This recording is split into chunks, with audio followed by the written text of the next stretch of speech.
This week on the show, we're giving you our first impressions on Tony Hawk 3+4, talking our final Death Stranding 2 impressions, and discussing the latest Ghost of Yotei state of play. All this coming up on this week's HGO Podcast.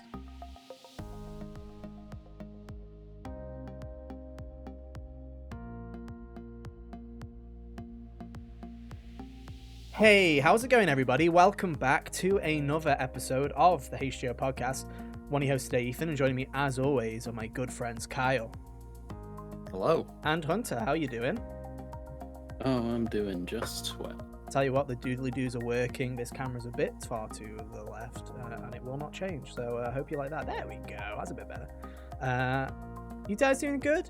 Kyle, it's been too long. It's only been like a week, but it feels like it's, it's been too long. What do you mean? I just talked to Hunter yesterday. Yeah, apparently you guys show up now while I'm asleep. You're like, oh, quickly. It's like 2 a.m., 3 a.m. Quickly. He's definitely asleep. Let's all start hanging out. Mom's asleep. Everyone up in general. Yeah. I see how it is. Listen, I'm not supposed to take it personally, but I just want you to know that I do. Okay, I woke up and I cried for a good 30 minutes. 30 minutes? At least 30 minutes, dude. Maybe 40. I'm just that sensitive. But hey, it's fine. You can do whatever you want. It's okay. I'm sure seeing Sam shiny hunting his Generation 1 Pokemon would have made you wish you were asleep. True. That's true. But hey, we're back once again, ladies and gentlemen. We've got some first impressions for you this week. Hunter's been playing the Tony Hawk 3+4 remake, remaster, whatever you call it. He's really giving you the business over there. What do you mean? That's just a little fly that was harassing you. Was there a fly? I didn't even notice the fly. There was a fly harassing me? Okay, right. Yeah, that's why you were stumbling. I thought he flew into your face for a second. No, I was just stumbling because I'm not on script anymore. That's how it works. But yeah, you've been playing the 3+. Things to read. My teleprompter's completely gone, dude. That's why the new camera angle's here, so people can't notice that I'm reading as easily. But yeah, you played Tony. This has gone terribly. Tony Hawk Pro Skater 3+4 remaster, remake, thingy-mabobbin from Iron Galaxy and Xbox. You've been playing that. We're giving you our final Death Stranding 2 impressions because we finally played enough of that game to close the chapter on that, bar a potential spoiler cast in the future. And then Ghost of Yotei had a state of play, which I begrudgingly watched after the fact. And I just kind of want to talk about it, really, because I think it's interesting. The reaction's been mixed, and I'm somewhere in between as well, so I thought we'll discuss that a little bit as well. But yeah, we'll see how it goes. It's so warm in the UK, so legit, if I pass out halfway through, just keep the show rolling, you know what I mean? Just remember me, it'll be fine. Kyle and I will just have to make up our impressions on the state of play that we didn't watch. Yeah, and then just send me... no one will be there to press stop recording, so... Yeah, and that literally what you just have to do is you just have to watch the state of play in real time so you can have actual impressions, and then just send me a timestamp of when you stopped, like, the podcast, so that when I'm looking through the 13-hour file, I know when the end of it was. Dear sublimated Ethan, here's where the reactions start. Tell you what, I teach Hope you're doing well. Teach you one word, and there you go. Look at you go. Already in your vocabulary. My word a day calendar. Oh, hell yeah. Anyway, I'll be sure to forget it by tomorrow. That's the spirit. Enough of the nonsense. Hunter. Speaking of things that have sublimated, Tony Hawk, dude, he's still going though. He's fine. Oh, he sure is. You've been playing the 3+4, the day that we thought would never arrive, the game that was cancelled and brought back to life is finally here. It feels weird because it doesn't feel like it's been that long since the 1+2 remake, but it's been like 5 years, hasn't it? It's been a while. It was podcast year 1 when I was giving impressions on that. I pretended to play Avengers for that episode and laughed when I didn't. Yeah, God, that feels like a lifetime ago. No one should have played that one. Dude, I did. Yeah, like, I remember I played the beta, and we had one of our more popular episodes from season 1 was me bashing the beta for Marvel's Avengers, which, hey, I love a good dog pal me.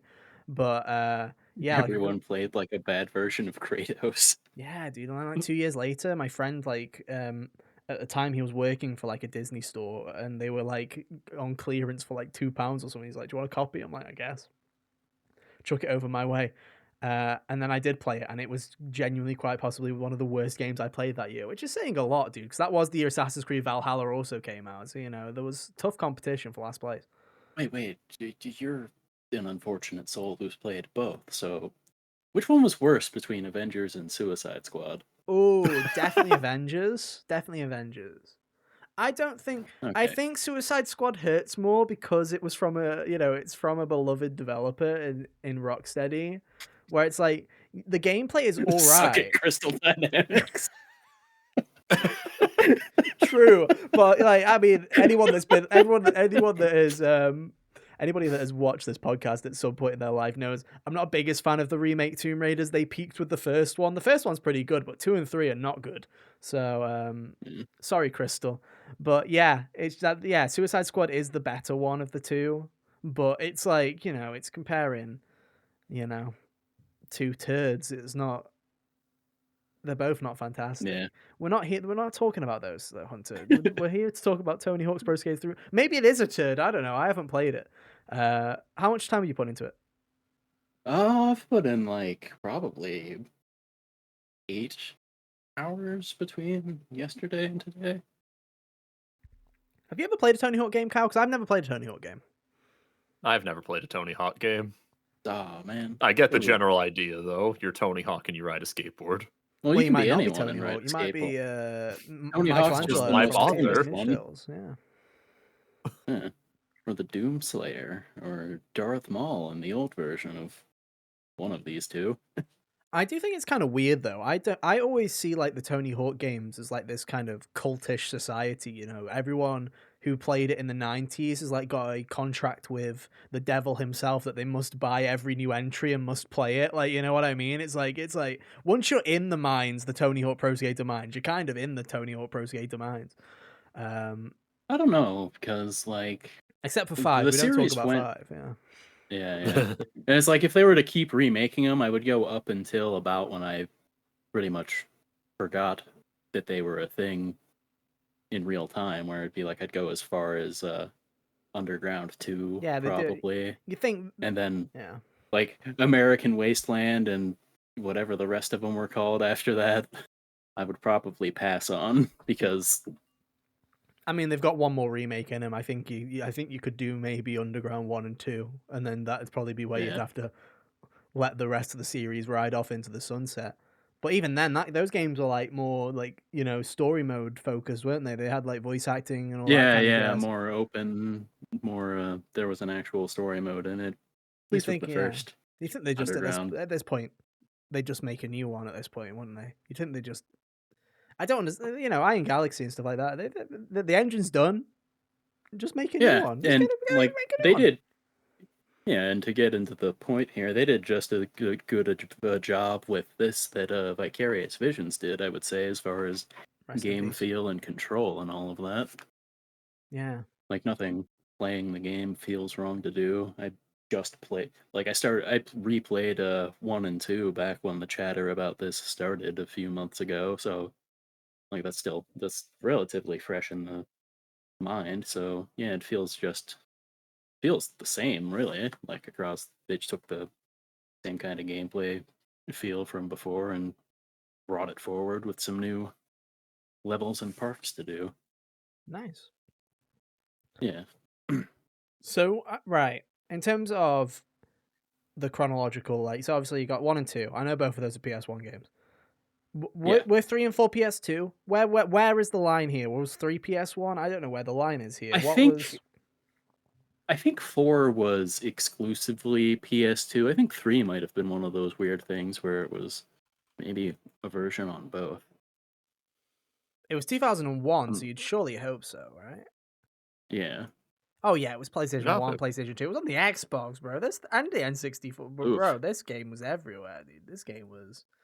Which is very weird to me, because I don't know about you guys, like, Pro Skater to me, like, obviously now modern day it's everywhere. To me, in my head, I've always associated it with the PS1. Like, that's where my... Yeah, it's just a PlayStation series to me. I know the N64 had, versions of 1 and 2 at least, and probably the rest of probably at least up to 4.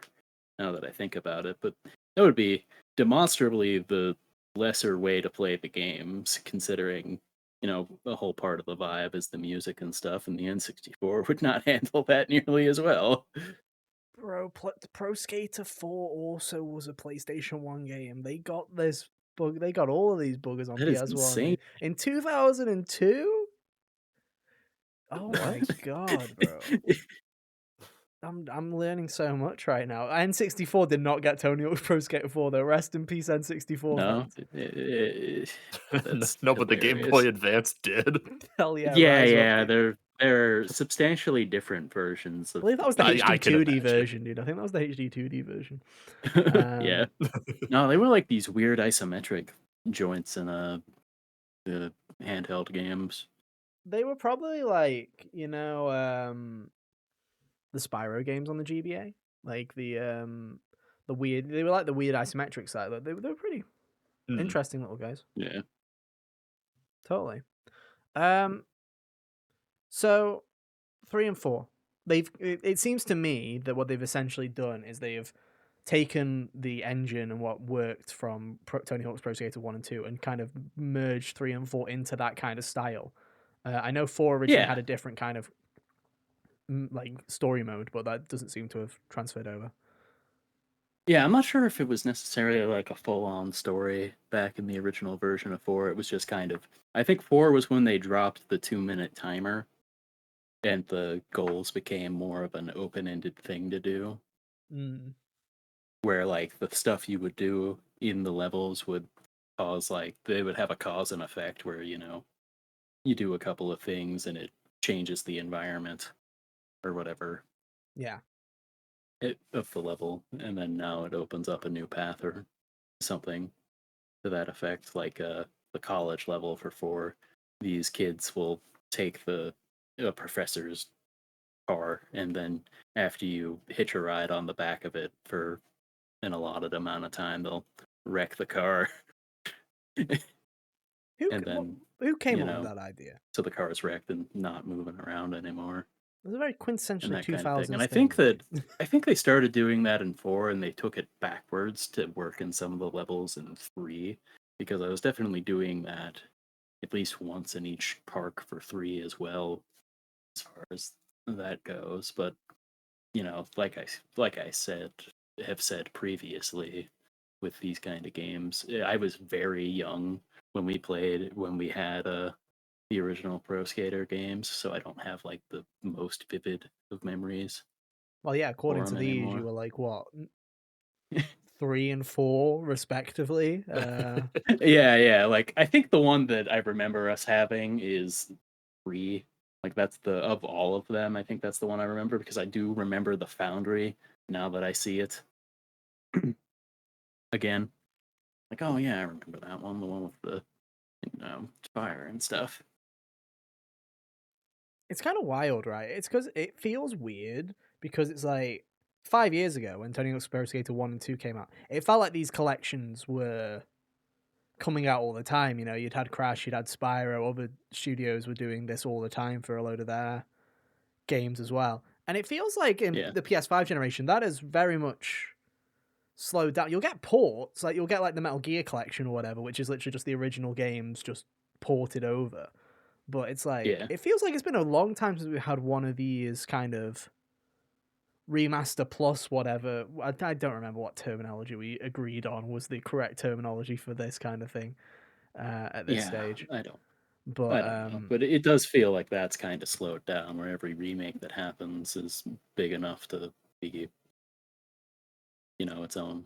It's either a port or an overhaul now. These in-between ones are kind of long on, which is a shame, because I sit here and I'm like, man, all these PS2 games. There are so many PS2 games that are great. But I'm just like, just have a little collection of these. Like, you know what I mean? Like, it's just like all the platforms and stuff like that. Like, Sony's just sitting on a gold mine there, where I'm just sitting there and like Ratchet and Clank, Jak and Daxter, Sly Cooper. What the fuck are you doing again? Give me some more of these remasters. Or it's like specifically skipping this or the PS2 generation. So we can go to Beige Land, because dude? like, yeah, I know. No, what I mean is like you've got people like Digital Eclipse who are going, further back still with like the Mm. Ninja Turtles collection, and like they're doing the Mortal Kombat collection later this year or whatever, which I'm pretty sure isn't going to have the PlayStation 2 games from that series in it, because they'll either not do it or they'll wait to make a second part. Yeah. I'm But just saying though, it's like people need to start getting in, like cash in on that PS2 nostalgia, dude. You know what I mean? Like with I these don't games, cash in understand on it. why you wouldn't, because one of the best selling consoles ever. Dude, it's I like don't remember if the it's Switch took that like title yet. it's like like our generation is like we're at that age now where it's like we have the disposable income. Feed us the nostalgia, because let's be real, this is the last generation to do it, lads. Like next generation is literally like, what have you played? Fortnite. Yeah. Fortnite. I've played Fortnite my entire life. That's all I need. So it's like, hey, cash in while you can, dude, because no one's nostalgic for the beige of the PS3. And That's true. after that, you're just kind of screwed. That would be funny, though. What I would like is if we did go to PS3 remakes of this kind of caliber, but it was just the same game, but they just put the colors in. Like, they just colored it Oh in. yeah, they actually let it be saturated. Yeah, it was like, well, this is what this game would look like if it wasn't on the PS3. That'd be fun. But yeah, I think the most interesting thing about this one to me, Hunter, is obviously, like I say, it's 3+4 in that 1+2 package. You've got your challenges, you've got your pro challenges, you've got these, 2-minute courses, whatever. They've added a couple of new ones themselves, though. There's like 3 brand new courses. Yeah, there's a few of them that are new, like the water park, which is in the like. I don't know how they ended up divvying these up, but water park and pinball are 2 of them that were in a 4's collection of parks there that were both. They're pretty good courses too. I really like the water park one. Bunch of little teleporters to the top of slides to grind down or manual down, and then a couple of them will do like you got the big old spiral bowl thing on Oh, one of yeah. the end of the slide, so you could do like tricks off of that. A lot of fun in that regard. I think the biggest compliment you can give them, at least, again, looking online and then just looking at them myself, is the fact that you can't really tell which ones are the new ones from the casual eye. The fact that they fit so well in the package is like, Yeah. they've kind of just nailed it here. And I'm like, this is what I'm saying, is like, just make a new one of these. You know what I mean? Like, why are we waiting? Why are we getting a Tony Hawk once a generation? You think they'd want to do like one of these every like couple of years? To Just be make it fair, like, we were supposed to get this much sooner if they well, weren't, well, yeah, but then Bobby stupid. Kotick put a bullet in the back of Vivi's head, and then there we go, we're done. Like, Yeah. So that's the problem. Is like if this was a better timeline, we'd already be on the Underground remakes if being released around now, and then they'd be moving on to a new one probably. But how's the soundtrack? So the soundtrack, a lot of the bands that were on for they switched the songs around, but a lot of the bands are still represented. It's interesting this way. Like the truly iconic songs for it, like 96 Quite Bitter Beings from CKY with its rad guitar riff there, are still present. But there are some that have been switched up, like Number of the Beast from Iron Maiden got switched to 2 Minutes to Midnight, which fine, I guess. I guess 2 Minutes to Midnight is less expensive from, If I remember correctly, there was something along the lines of Tony Hawk is still very much involved with these games, and he wanted to give people new music. Like, he wanted it to be like reminiscent of the old soundtrack, like you say, keep similar artists, but he wanted it to have a distinctly new soundtrack so he could introduce people to new music, which is an interesting take. I didn't realize how involved Tony Hawk actually was in these games. I just thought it was like, any other branded product where it's just he signed off on it because He was like, just yeah, the whatever. namesake. Yeah, but he's actually apparently No, very no, involved in these kinds of he things. was very involved in the production of it for at least the first few of them. I don't know if maybe it got off the rails and he got. I don't know how he could have got too busy for it later on in the series, though. Maybe they stopped asking. I mean, that's possible too. They're like, oh, we can't keep consulting him. This is going to take We too don't want to long. show We him got one of 5. these to Just make every year. yeah, just But yeah, ignore it. and they did add just all new artists and tracks to the OST as well. Like Kenny Hoopla's got a song in there, and I was like, oh, that's great because I really like that guy, and he's a good fit for that kind of thing. Hell yeah. I don't know. What anything else you wanted to bring up, Kyle? Have you got anything? You obviously big Pro Skater fan, #1 Pro Skater fan. Kyle is now buying the entire franchise. I do own Pro Skater 1 and 2 collection, actually. I've never touched That's them, actually though. news to me. That is It was a genuinely free news to me. offering, It wasn't was it? a free. I think it was Yeah. PS Plus. Yeah, Oh, Yeah. cool. I also apparently never own played it. them. Also didn't play it. It sits right next to SpongeBob Battle for Bikini Bottom Rehydrated. To be fair, there is a SpongeBob DLC coming to 3+4, or if it's already out, I don't remember. They did announce that, so Yo, SpongeBob's gonna be riding a skateboard and racing with Sonic. yeah, he's He just does he gets everything, around doesn't this he? year. Dude, he gets Dude, around. what more can't he do? I know, right? I know. One thing I will say, as far as a minor ding against the game, is the character customization in this one, and by extension the last one, leaves a little bit to be desired, I would say.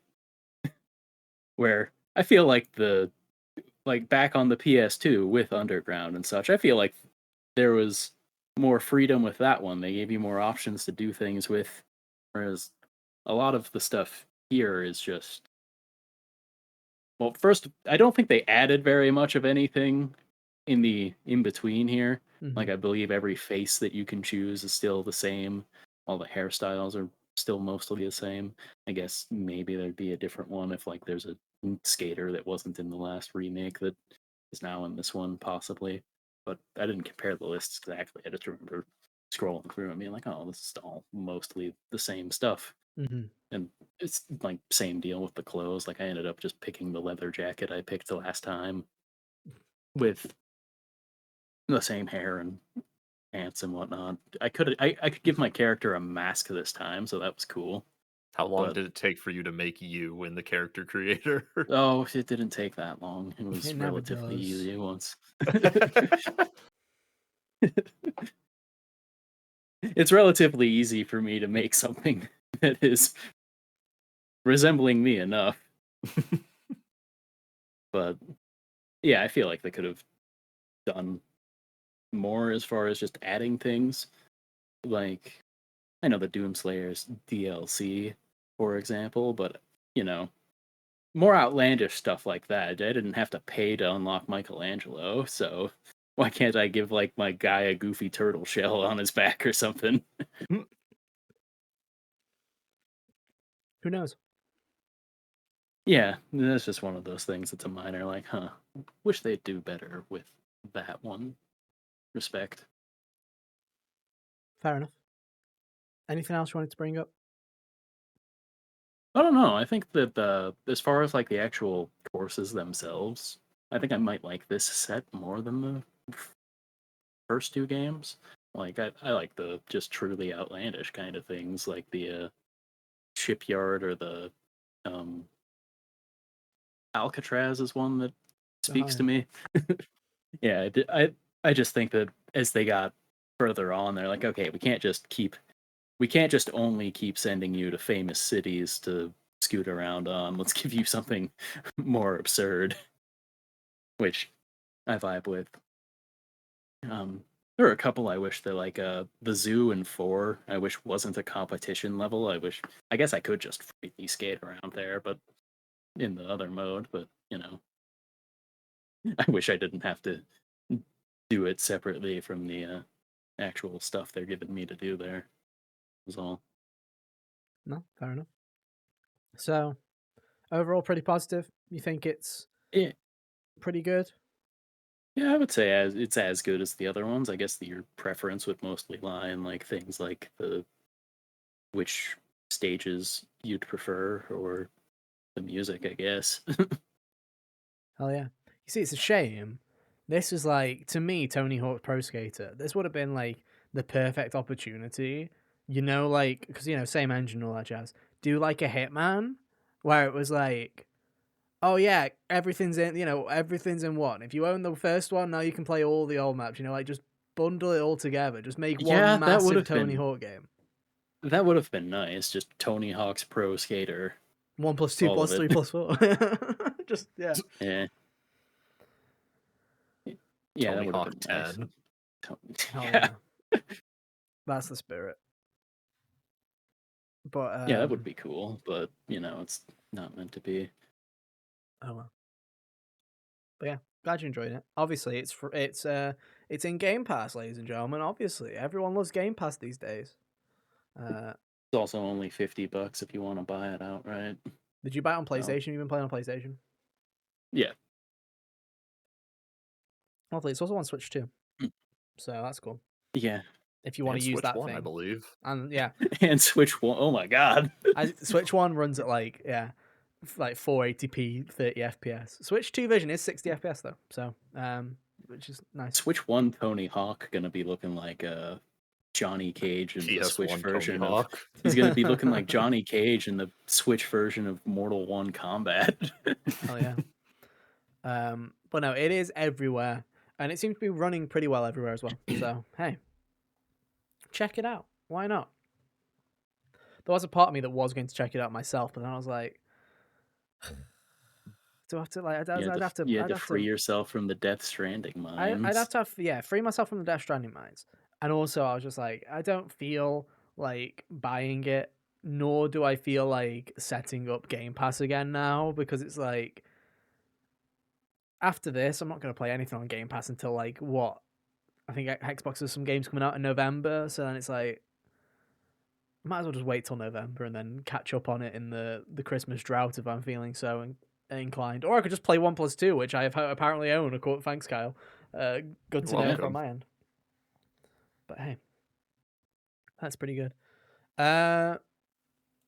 Next topic. Speaking of Death Stranding 2, I thought we'd do a bit of a catch up because we didn't talk about it last week that much because we were talking about games of the games that have come out so far this year.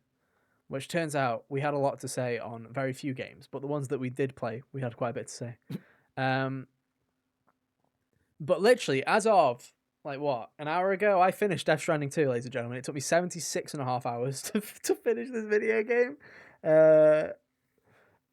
I don't know how much of it's the actual game. If Kyle was like, "Hey, Ethan, how long is the game?" If you just ignored everything that wasn't main story, I couldn't tell you. I genuinely couldn't. It probably maybe 25 hours. I don't know. Hunter, you're basically near the end though. Yeah, apparently. Hot on the heels of being completed now. Yeah. You kept me on my toes. That's for sure. Do you know how many hours you've put into it now at this point? You've probably put in quite a few as well. I don't know, because PlayStation claims close to 70. The save file claims a few hours more, which is weird because usually PlayStation's the one overestimating that thing. But yeah, so it's a big boy. I think we've both played enough of it though to know where we're standing on it. I think that's nowhere we're stranding. Yeah, exactly. I think it's an interesting one. Now that I finished it, I think it's very interesting. I don't think it's like an Expedition 33 or anything like that, where it's like people's opinions on the game will change just because of the ending. Because I know there was plenty of people that, like me, I was not feeling the vibe of the end of Act 3 of Expedition 33, and then it dragged me back in right at the end. Like, it won me over. And there were some people that still weren't 100% on it. Some people that loved it. Death Stranding 2 is just like, you've played enough of it. You know what your opinion is on it. How are you feeling, Hunter? Did you get into the end of your walk across Australia? Oh yeah, I think it's great. Yeah, I guess finishing the game really the only thing that would sway my opinion one way or the other would be like whether I would like it more than the first one as a total thing. I think because the first game did take right up into the end for everything to snap into place and all of that. As far as the big picture.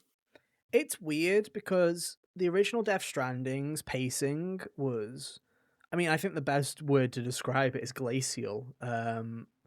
Yeah. it genuinely doesn't. You literally just do fucking nothing in terms of the story for 90% of the video game, and it drops it all on you. This game is a bit better. After playing all of it, I can't sit here and say that the story's better. Like, I'm sitting there going, I liked the story the same. Like, the pacing's better for sure, but I'm also sitting there going, I don't know. I think I missed the atmosphere of the first game.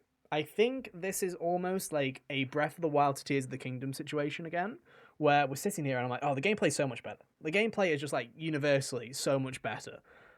It's as Yeah, if Kojima went, by you know far. what? I was wrong. It is fun to shoot people, have some guns, have the fucking surfboard, have whatever you want, do some wild shit and have fun with it. And I'm like, yes, thank you. Very cool. But there is something about just walking in the Nordic Highlands of the UCA and listening to low roar. And I kind of miss that. The vibe doesn't I feel the feel same in like this one, if I'm honest with you.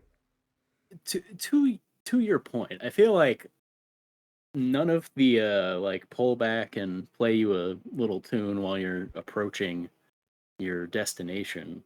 I feel like none of those have hit quite the same as even Don't Be So Serious from the Absolutely early part of zero the of them first hit. game. Legitimately, absolutely zero of them hit.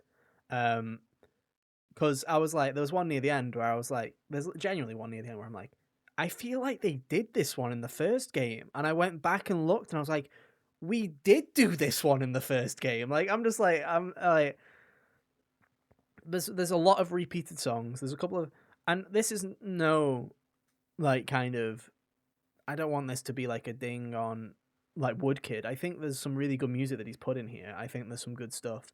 I really like To the Wilder, the main theme that he kind of composed for the game. I think it's pretty good.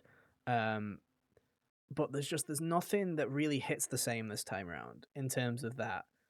Um, Yeah. it's weird. It's like, I think there was something about the first game with its mystery and not knowing what the fuck is going on, and then all of it kind of clicking into place at the end.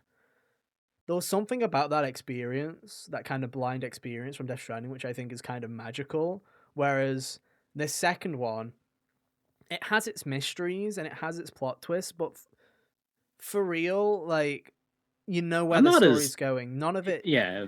I'm not as invested in the I haven't story because I bitten on don't. Yeah. anything as hard as I did with the one twist in the first game, nearly as much.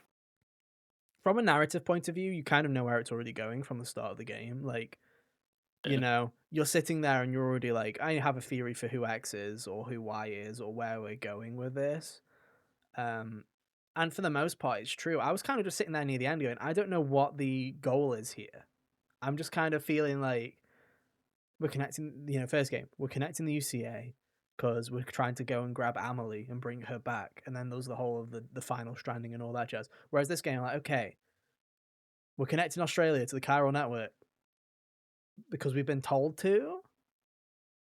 Like, I'm like, Because you told me to. Yeah, I'm like, what's the end goal here? Yeah. And the end goal does come to play, obviously, in the end. But but it just doesn't feel as impactful this time. It's very weird. It feels to me, I very much prefer the story of Death Stranding 1. I think, like, Mm. I think the gameplay is so much better to the point where it's like, I think the weird sections with Metal Gear Solid Man, I won't say what his name is, but with Metal Gear Solid Man that you saw in the trailers, they're way better than the Mads Mikkelsen sections in Death Stranding 1 from a gameplay perspective. They're like leagues above those sections. They're They are fantastic. like leagues better, which is hilarious because, like, to your point earlier, the vibe of the I don't know.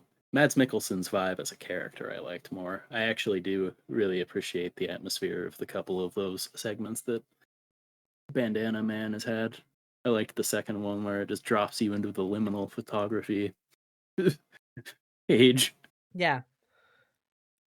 But from a story perspective, I don't care. And it feels like we're treading on the same ground again, where it's like, okay, we're watching these memories of this guy that's been shot. And it's like, we're just like, you know what I mean? Where it's just like, it. It's weird because I think there are, at times it's fantastic and the performances are great. Troy Baker in this game is phenomenal. Like, everybody's sitting here going, oh, Leia Seydoux is great in this game. And I'm like, genuinely, Troy Baker is the standout, which don't want to be harsh to Troy Baker. I love Troy Baker. He's never really a standout in anything because Troy Baker is Troy Baker, right? He's there, he does his job. I'm like, okay, cool. You've done your Troy Baker duties. Thank you, sir.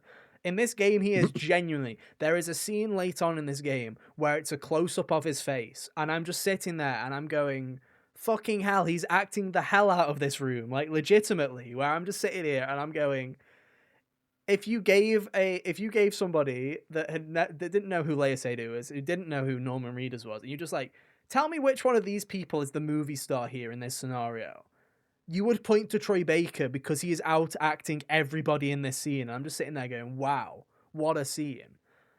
And then, but at the same time, I'm also just like, the story, it feels very PS2 like, where it is just, you're going on another journey, mate. We're just it's sequel for sequel's sake in a way. It's like, get out there, good luck. Connect. We'll think of something later. Yeah, we're doing the flashbacks Hurry up, we again. got 5 other continents to do after this. It genuinely does feel like it's like, yeah, you're doing the flashbacks again because we did the flashbacks last time, and it's just like, from a narrative, I just kind of expected more. Is if that's, I feel like that's weird. It feels like I'm being greedy, but I'm like, I kind of expected more from the narrative of Death Stranding 2. It kind of just feels like we're doing the same thing again. There's some cool bits, twists, and there's some cool bits and pieces. The cast is, like I say, really good. I think a lot of them are underutilized. Yeah. I think whoever plays Rainey is incredible. That one scene, that one main scene that she has, that's her backstory. What a scene. Great scene. That was really good. Absolutely fantastic. That piece of music is my favorite piece of music in the entire game. Rainey's theme is by far the best theme in the game. With the Japanese like child's game chant in the background of it. Like, oh yeah, it's phenomenal. Like, what a piece of music. But again, I think she's extremely underutilized. Al Fanning, I think, is extremely underutilized in this game, to the point where I'm sitting here and I'm like, why did you cast somebody like this if you were going to give them literally nothing to do? Like, the Kiefer Sutherland problem. yeah, like, it kind of does feel like that, where I'm like, I'm just sitting here and I'm like, if I, like, if Kojima had very clearly not said, I have an idea for Death Stranding 3, but I'm probably not going to make it, I'm just sitting here going, are you here so that if there's a Death Stranding 3 or whatever, there's, we've got cast mates that can come back? Like, it just feels like, I'm just sitting here, I'm just like, what are we doing here? Like, Death Stranding 3 is going to be Antarctica, and it's all going to be a mountain. Yeah, exactly. I think there's some, like I say, there's some great performances here. Dollman, I really like Dollman. He's great. Yeah, Dollman is... There's some really good stuff, but narratively, I feel disappointed. Gameplay-wise, though, what a fucking game. Like, genuinely, what a fucking game. This is, like, it is really good at, like, flipping you just into the cycle of pushing the lizard brain enough. Oh, it's like crack, to make bro. you... It's like crack. I literally, like... When was it? Was it, like... I think it was, like, Wednesday night or Thursday night. I played for, like, 7 hours straight. And I was just sitting there. I was about to finish playing, and then I hopped in a Discord call with Jack. And I just kept playing while I was talking to it. And I'm just like, I might as well just do another 2 orders real quick. And then I was around half the map again. I'm like, there is, like, a very addictive aspect to the gameplay loop of just, oh yeah, I'll just do that order real quick. Oh, I'll build that zipline network out. I'll do this, I'll do that. Let me finish this road real quick. Which is, like, fantastic. And just all the new tools and gameplay elements that they've given you to just make it a load of fun. Like, it does feel like that sandbox element that was kind of missing from Death Stranding 1 is, like, absolutely refined here, where, before, I never used to go into mule camps. It was absolutely fucking pointless. There was no point. It was just a fist fight. Now it's like, oh, take a few of them out. Throw a pizza in their face. Get caught. Dude, yeah. Do your wacky hurricane kick that Pizza Chef teaches you. Yeah. All that silly nonsense. and then you take all of their stuff. I have like a dragon's hoard of every material in this game Yeah. hanging out on the ship. Like, all of them have their own tab. Legit, like from a gameplay perspective, I'm just sitting here and I'm like, fantastic, like impeccable, like upgrade to the first game. Where I'm just sitting here, I'm like, that's great. I'm just sitting like it feels like such a whiny critique, but I got to the end of the game and I was like, the last like hour or so, like in terms of gameplay, fantastic. I'm sitting there going, oh my god, it's Kojima at Kojima, like, you know, it's Kojima doing Kojima like at his best, where it's just completely batshit stupid and it's wonderful. And I'm just sitting here and I'm going, where was this for the last 30 hours, dude? Like, I feel like we were like, again, I just feel like it's like, oh, we're introducing this character, and I'm like, why? And you know, when you're playing the game, you're like, oh, there'll be a reason. We'll get to it. We'll get to the reason why this character becomes important. Never do. And it's like, nah, No. this is just, they exist. They exist. They were here. Here I they guess. are. They're covered in bees. Yeah. That's it. Yeah. It's a weird one where, I mean, it's still, like I say, still fantastic. I understand why this game has been getting so much praise. I wouldn't have played it for 76 hours so far, and I wouldn't be, literally, trust me, tomorrow after I've edited this podcast, I'll be straight back on my bullshit because I've still got like 2 areas to link to my Chiral network and a load of stuff to still do. Yeah. But story-wise, I did get to the end of it, and I was like, oh, yeah, I guess that's it. Okay. I think part of the problem might just be he seems to still not really, and to be fair, most open world games aren't very good at pacing their stories to work No, they're with the not. actual exploration of anything. So that's probably the biggest issue because, you know, for Metal Gear Solid 5, for the sparse amount of story there was, it was spread very thin, which was also a lot of the case with first Death Stranding, and it's been less of the case here, but I feel like there still could have been more things happening. I feel like Higgs could have harassed you more, even at the point where I'm at. Yeah. Again, Because the parts where he is harassing you are really good. like I say, the end of this video game, I'm sitting here and I'm going, he's genuinely putting in the performance of a lifetime. Genuinely, where I'm sitting here and I'm going, by the end of it, I was like, if anybody gets nominated from the Death Stranding 2 cast, can't believe I'm fucking saying this, but yeah, Troy Baker deserves to get some nominations for this one. It's phenomenal acting at the end of this game. But I'm just like, yeah, there's no substance here. It's like, you know, Troy Baker, incredible, doing an absolutely amazing job. How long is he in the game for if you were to add up everything that he's actually in for? 40 minutes? Maybe? Yeah. How much is Al Fanning in this game? 20 minutes? Like, there are genuinely moments where I'm sitting here and I'm going, in any other video game, and I don't know if this is just because I'm so JRPG pilled, where I expect everybody to have a dialogue, you know what I mean? Like, from like playing Expedition 33 or playing Metaphor or Persona, right? Where it's like, oh, you get, you know, you'll hear a thing from Fragile. Fragile will be like, oh, Tomorrow's doing much better. You should come back to the place and have a chat with her. And I'll be like, oh, we're gonna have a chat with her. You'll literally go down there, and there'll be a cutscene that plays where she'll say 2 things to you, and Sam will just go, yeah, and then that's the end of the cutscene. And I'm sitting here going, that it? We're not okay? Are we actually gonna... real happy you can do your thing with the apples now. Yeah, Good job. Yeah. I'm just... Was she paid by the word? Like, what we doing, dude? Like, what we doing? It's a bizarre one. Like I say, I liked it. I still think it's great. In terms of my games of the year so far, I think the ending very much landed, and I was like, okay, it's number 2. I still think Expedition 33 is an incredible video game, and I you know, that fucking ending, dude, like, genuinely, that ending Brilliant. It's a good year for endings of video games, though. Let me tell you, ladies and gentlemen, Split Fiction, Expedition 33, and the final boss of Death Stranding 2, we're eating for final hours of video games because, my God, The Cerberus of game finales. absolutely incredible stuff. But I don't know. I came out of it going, I wanted weirder.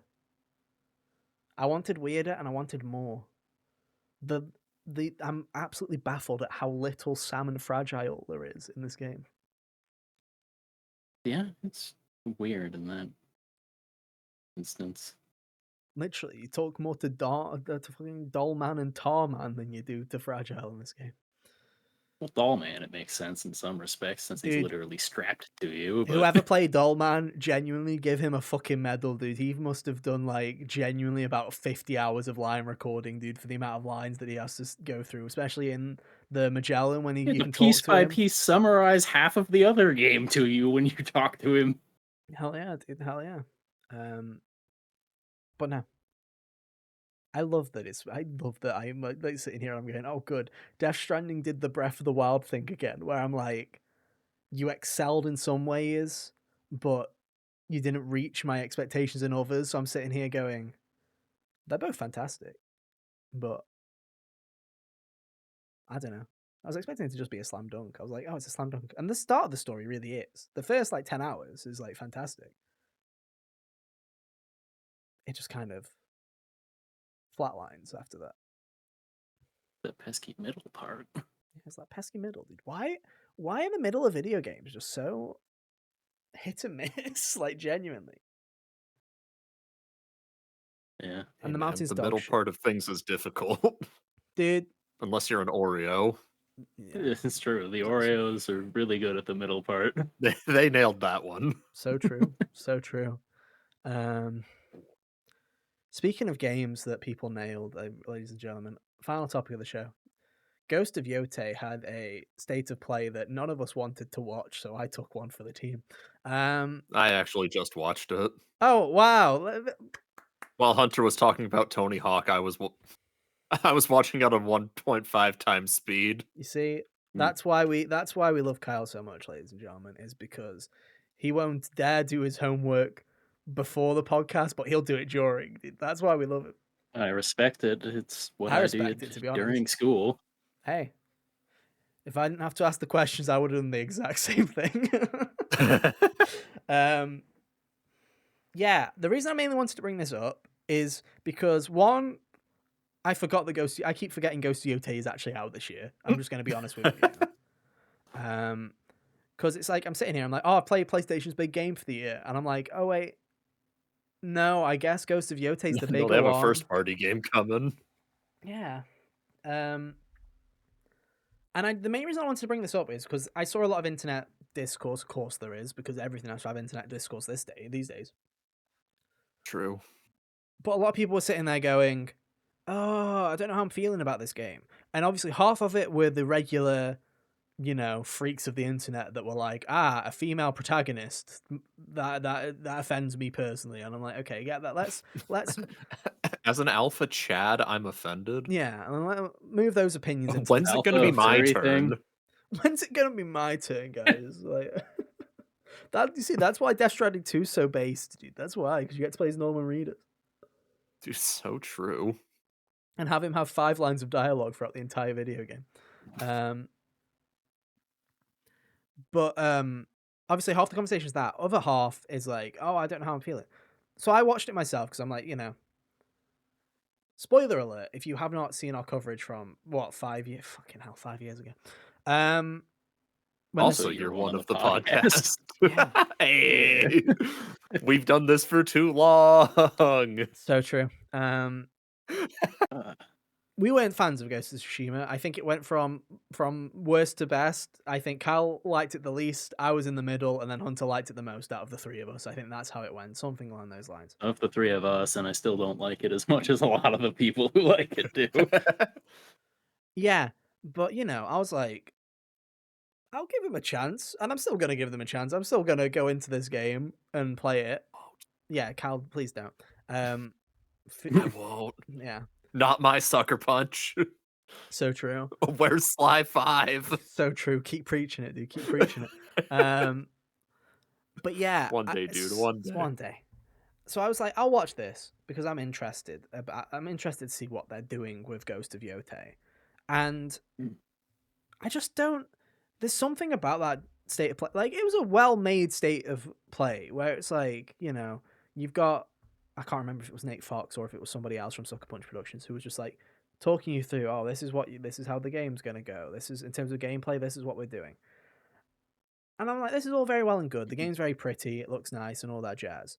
But I'm just feeling nothing about this game. Like, I don't know what this game is, but it just feels like a fun vacuum. Like, every time I watch people play this game or watch gameplay, I'm just like, I don't know where the fun is. Like, The big thing, my biggest takeaway from watching it just now is that, like, it all just felt really been there, done that.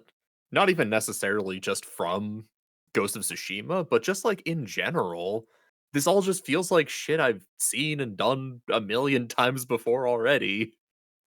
Like, yeah, that's I just have zero interest in looking at it. like, I don't know if it's just because it is open world fatigue. And if I'm honest with you, I don't think I think when we have these kind of discussions where it's like, oh, there's comic book movie fatigue, there's open world fatigue. I don't necessarily think that that's true. I just think it's Just like we're the bored of the same shit. oversaturation. Yeah, we're bored. Yeah. Like, literally, I haven't had a Death Stranding for 5 years. I play a Death Stranding and I'm instantly into it again. All of a sudden, Ethan likes an open world game again because I like being Postman Pat in the apocalypse. It's quite fun.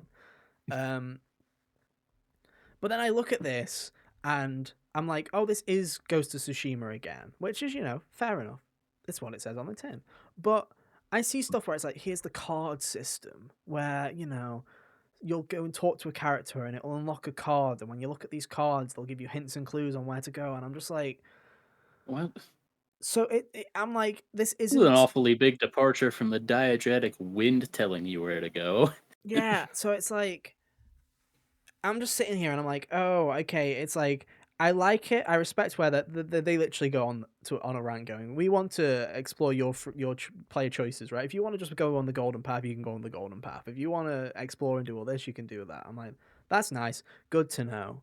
But I'm just sitting there and I'm just like, with this card system where they're like, oh, it helps you organically find side quests and all this kind of stuff. And I'm like, so instead of it being a Ubisoft marker, you're just obfuscating it by giving me a card that tells me In a roughly where it is menu. instead. The content's the exact fucking same. You're just obfuscating the location marker. It's like, It's exactly what they did the first time, and yeah, seemingly a better way by what you're describing to me with the the foxes in the smoke in the first game, taking or you it's to like, stuff. or it's like, oh, if you help out a villager, you can ask them. You can play one of these 3 cards where it's like it'll give you something where it's like this one. If you ask them about this kind of stuff, it'll give you something that's more stealthy, or this thing which is more attack focused, or this will be like a secret that you can find. And I'm just like, oh, so it's like every other open world game where if you save somebody on the side of the street, they'll tell you about one of the close things nearby, which was also, I think, a thing that was in the original Ghost of Tsushima, if I remember correctly, where there would be people that just gave you hints and clues. Or maybe that's Assassin's Creed. I don't know. They're very similar games. Exactly. They all just blend the fuck together. And it's just, I just want to sit there. I'm like, there's some stuff that I really appreciate. I think the art style in this game is phenomenal. I think they have done it again, where this game is absolutely gorgeous. All the little, like, nods and references. I think that some of it is like, I'm not 100% keen on like the Kurosawa modes and all that jazz, where it's like, oh, you can play it in black and white and blah blah blah blah. I'm like, I will say the idea of I mean, it's cool that it's there. It's cool that it's there, but I don't care. The Samurai Champloo stuff, that's kind of sick. Yeah. The lo-fi beats, did you see that? Yeah, that's I'm like, pretty oh, cool. That is what's going to get me through that open world, is turning the lo-fi mode on and listening to lo-fi music while I'm playing it. That'll genuinely get me through it. I'm like, there's some cool stuff there, but the thing that I mainly wanted was, I think Ghost of Tsushima's story is really bad. Like, it's a really bad story. Like, Jin Sakai as a character, I am so indifferent on. The side quest, there's some good side quest, like, narrative stuff in Ghost of Tsushima, but the main plot with the, with taking back Tsushima and the Uncle plotline is not very good. It just isn't. It's shit that's been overplayed in every other fucking genre, and it's just very boring. And I'm watching this, and it's like, it looks the exact same. It's another revenge story. And I'm just like, But this time we're doing Sly Cooper and the Fiendish Five. yeah, it's like, oh yeah, we've got the But the fucking Yotei Yotei 6. 6, dude. I'm like, I don't care. Like, you can do it in any order. I'm like, sounds miserable to That makes me. it worse. That makes it Like, worse. can I though? I just sit Well, there. you probably can, and that's the problem, is that because of that, there's no like actual sense of narrative progression because it's all stuck in. Dude, as long as it doesn't play the same cutscene every time I beat a boss. True. Like what Tears of the Kingdom did. I think the only, like, it's just everything, like, you know, music I think is pretty good, obviously. The music in Ghost of Tsushima was fantastic. The voice acting feels as stilted as the original. I think the voice acting was very hit and miss with Ghost of Tsushima, and I think this one is too, which is weird because it's like, I know Erika Ishii is voicing the main character, and in other things that she's been in, I've liked her quite a lot, but from what I've heard of her in this game, I'm like, that feels a bit weird. Like, some of these lines feel like they're a bit off, and I'm like, I think this might just be a direction problem I do because Jin's too. voice actor was better as Scorpion in Mortal Kombat recently than he was as Jin Sakai. Yeah, I do think, because from day one they're doing the whole, you can play it with Japanese voice acting and English subtitles, and the mouse is synced to the Japanese. It was genuinely to the point where I was like, I might actually be choosing that option in the game, because I was like, from everything I've heard so far, the English voice acting in this game feels extremely, like, off again. And I know it's not the performers, because I know there's performers in this game that I've heard in other projects that sound fantastic. So I'm just like, is this just a direction thing? Which is weird, because Sucker Punch never had that issue before Ghost of Tsushima. Their voice acting was great in everything else that they've made. Like, the Infamous voice acting is fantastic. Yeah.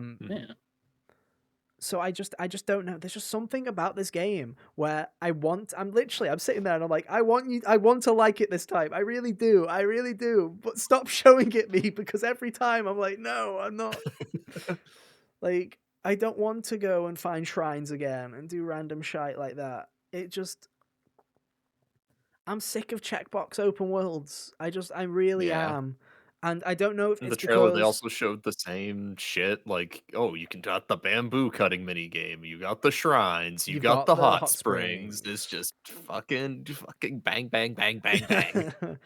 It's just, And you still write haikus? yeah, Mm. probably. I was just I don't remember if Nate thing. told me about that or I'm not. just gonna say yes, I was because just everything picking the else is other back. thing I could Everything else is remember. back, so why not? Like, the But- only one of those that are actually like worth keeping is being able to just duel the people at the end of the camps if you're tired of looking for them, or to open the camps, because that was cool. But also don't have enemy camps, because enemy camps are stupid. Well, tough shit, Hunter. The enemy camps are back. Yeah, Oh baby, they open the map when I beat them again too, don't they? I just sit there and I'm like, I don't understand where it's like, I just have the, because it's like, when an open world is done well, I like, they're some of my favorite games of all time. I love Breath of the Wild and Tears of the Kingdom. I think they're fantastic. Death Stranding 1 and 2, brilliant. I don't mind them in Horizon. And I don't know if, because in Horizon it's more of an RPG where really you're more so doing quests than actually doing checkbox exercises, right? There's like 5 viewpoints on the entire map in a Horizon game, instead of like 60 million in Assassin's Creed.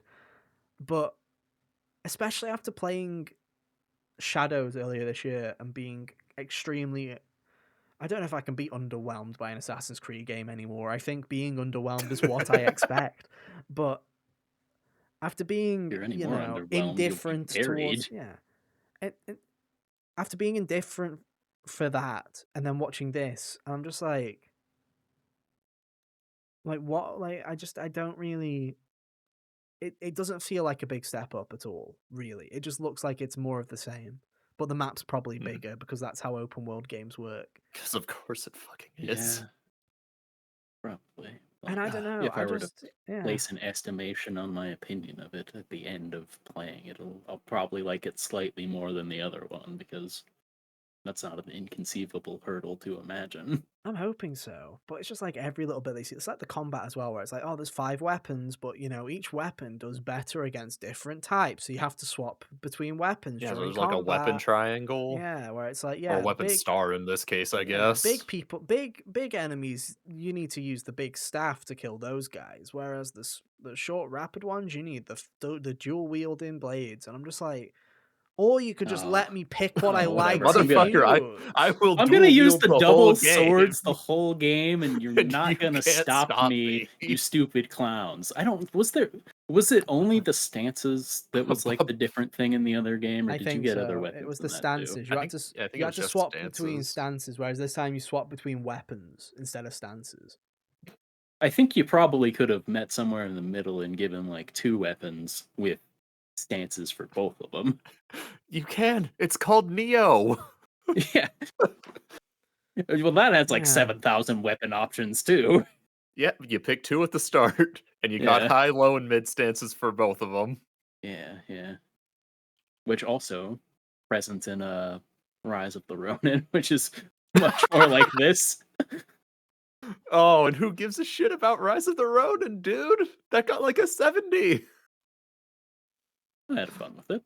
Oh yeah, but Like for what I wanted it to get a bigger number than 77. For what it was, Rise of the Ronin was fun. The story was, not interesting, but existing in, feudal Japan is fun, and Neo's combat system was applied very well in that game. Yeah. So because Neo's fucking great. Yeah, so I had a lot of fun just going from place to place, smacking people around because Yeah. that was a lot of fun. Switching up the weapon styles was great. Double swords was cool. I don't know what it was called, like the oxtail, the Young Sung Blade. You basically take his fighting style from Soul Calibur, and it's a lot of fun. Oh, yeah. But yeah, I don't know. Everything about this game, it's just like, God, Kyle, I know this will have pissed you. That fucking screen, that character screen. The one where basically, Hunter, they're like, oh, instead of, how you had different areas where you had to go to upgrades in the first game, where it was like, you need to go over here to the blacksmith to get your stuff unlocked over here and go over somewhere else. This time, they're just characters on a screen, and they'll tell you when the character's got something that's available, and it's just the character on the map.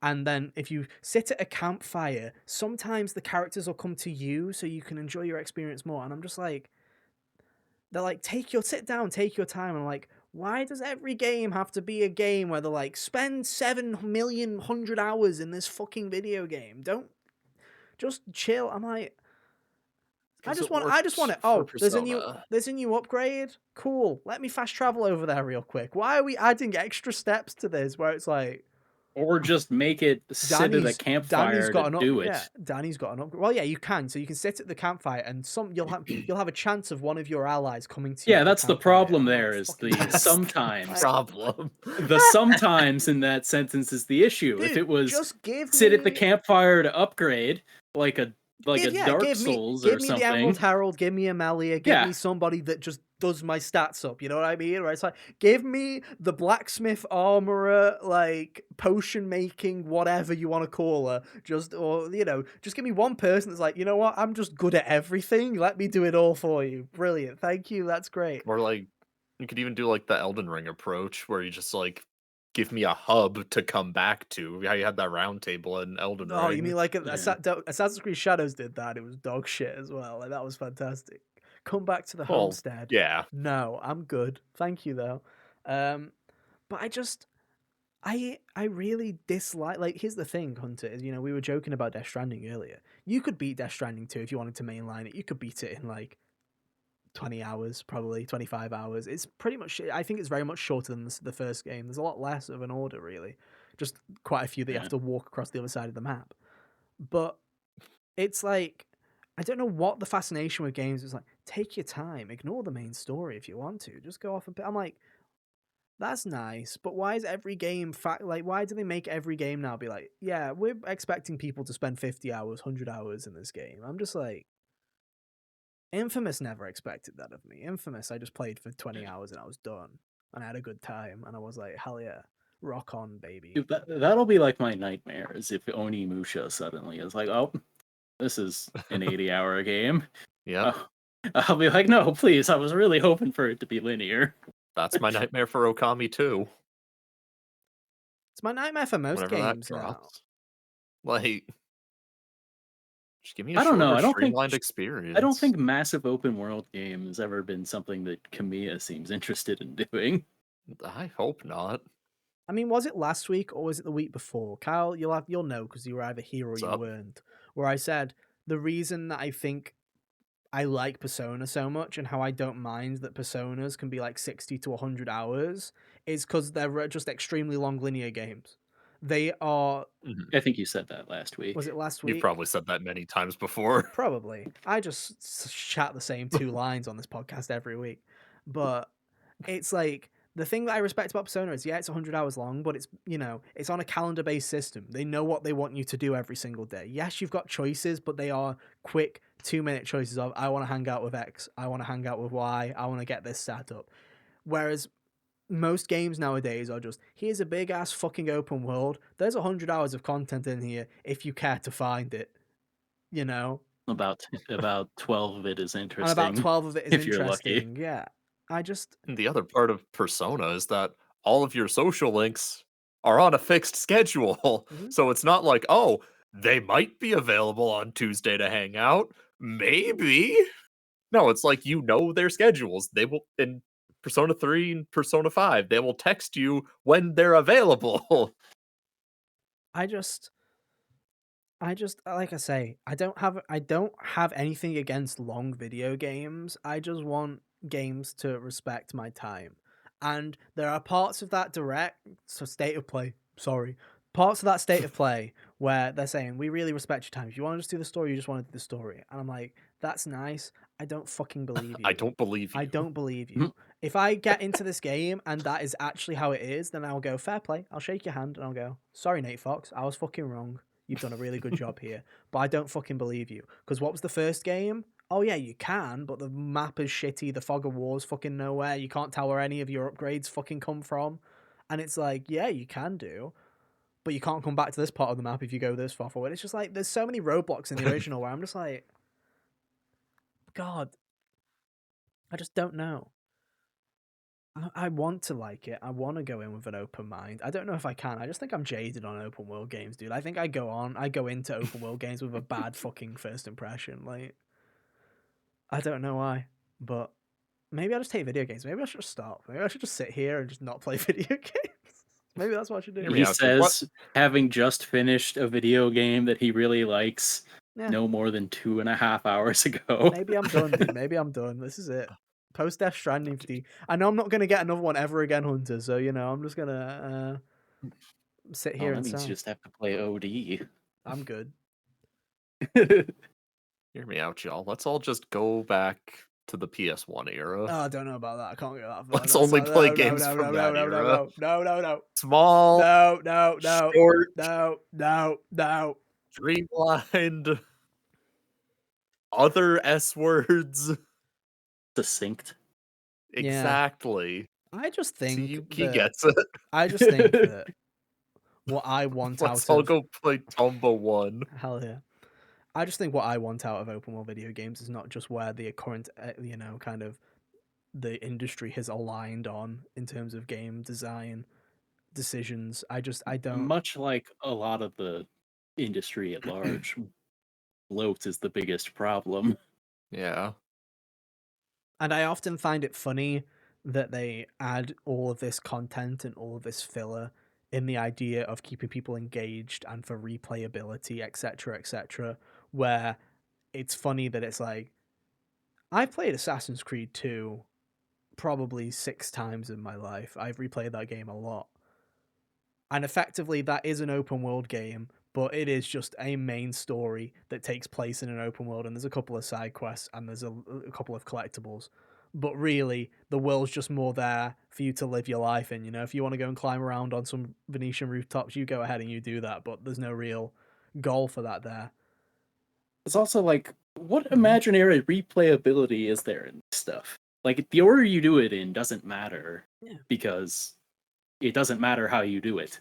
Like Baldur's Gate 3, there's actual replayability in it because of like all the different things that you could actually do in that game and how you could approach something. Yeah, As opposed to like, when I was telling Kyle about how I would do something after he played it, he'd be like, we were on different planets when we played this game. dude, legit. That doesn't exist in a lot of these games. I'm playing Baldur's Gate, running a campaign with one of my friends, and it genuinely feels like I'm playing a different game right now.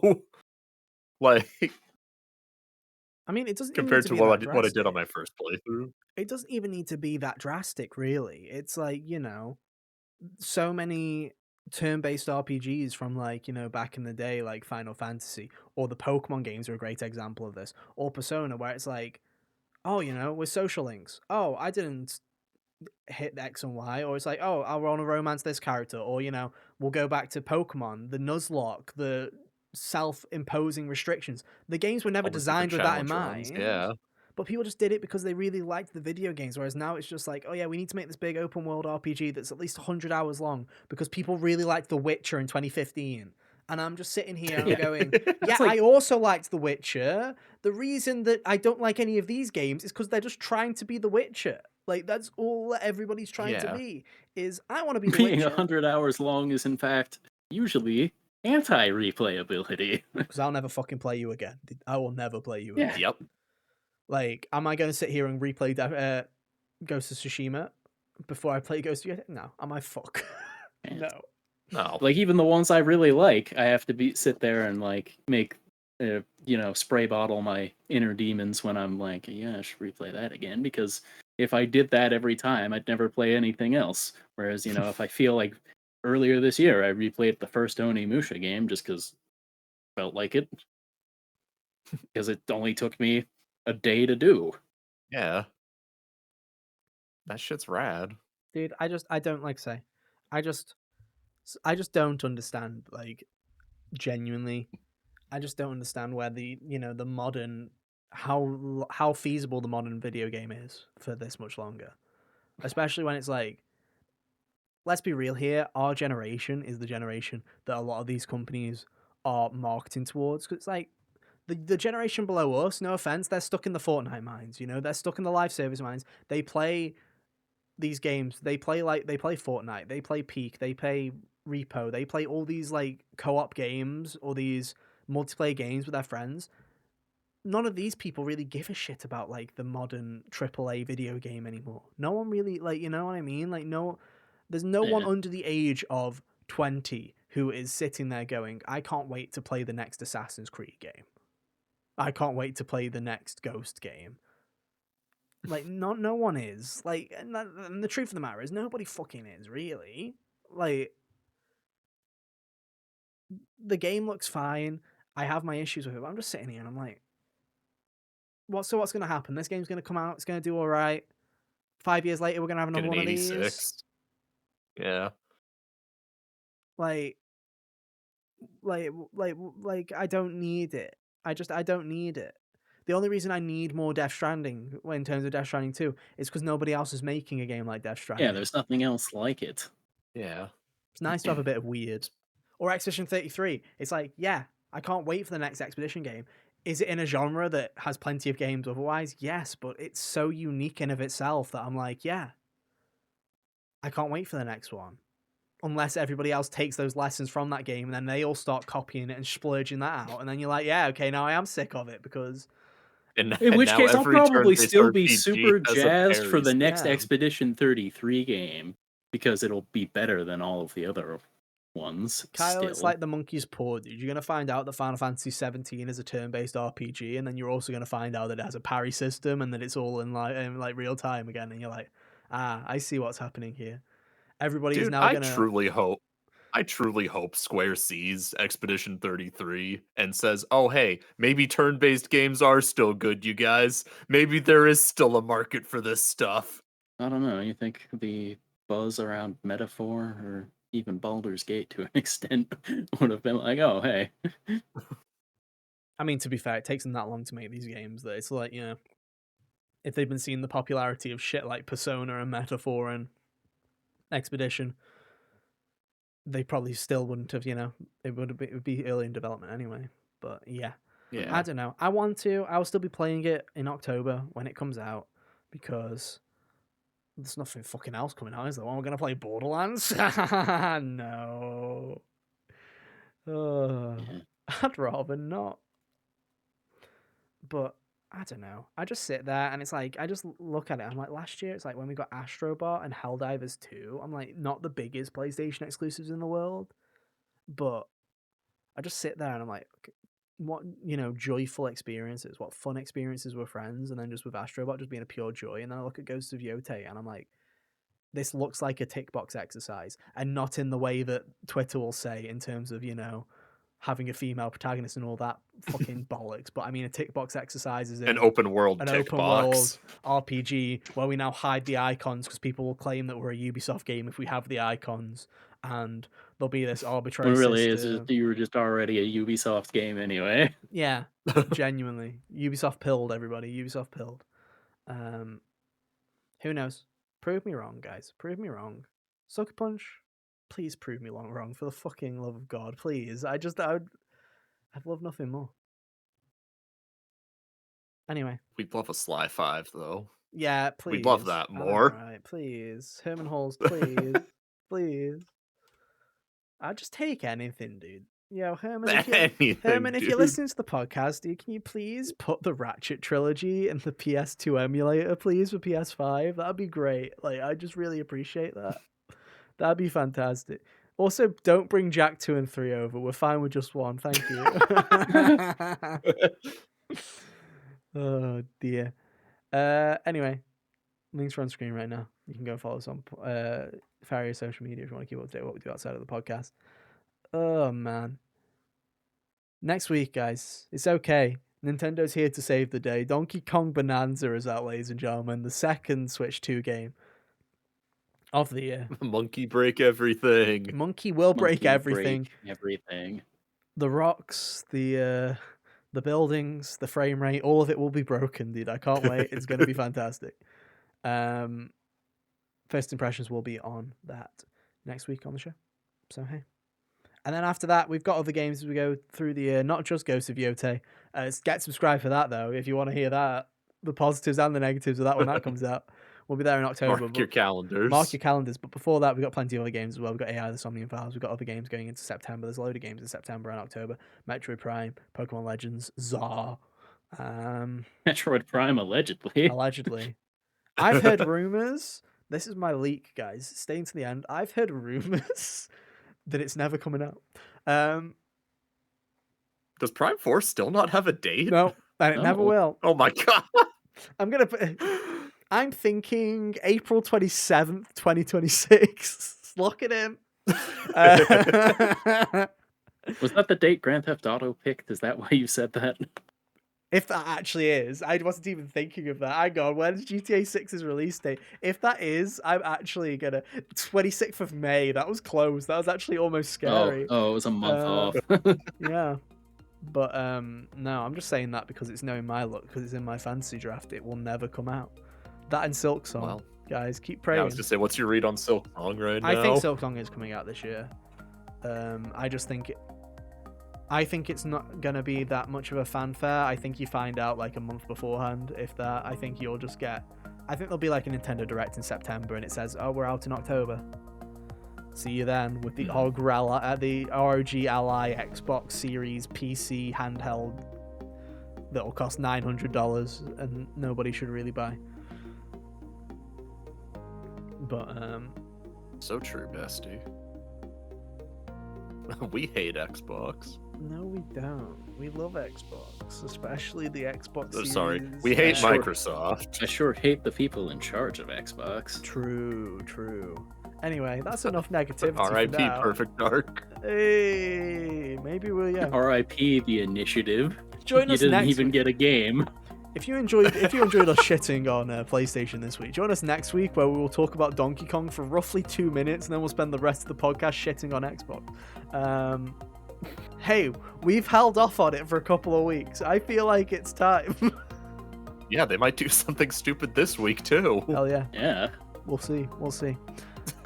Anyway, that's enough for today. I need to turn this fan back on because I'm about to collapse. Anyway, it's been fun. Thank you for hanging out with us this week. It's been great. We'll be back same time, same place next week for Game of the Century, Donkey Kong Bonanza, guys. Get your singing voices at the ready. It's going to be a good time, dude. But until then, have an awesome week. And yeah, we'll see you next time. Bye. See ya. Toodaloo.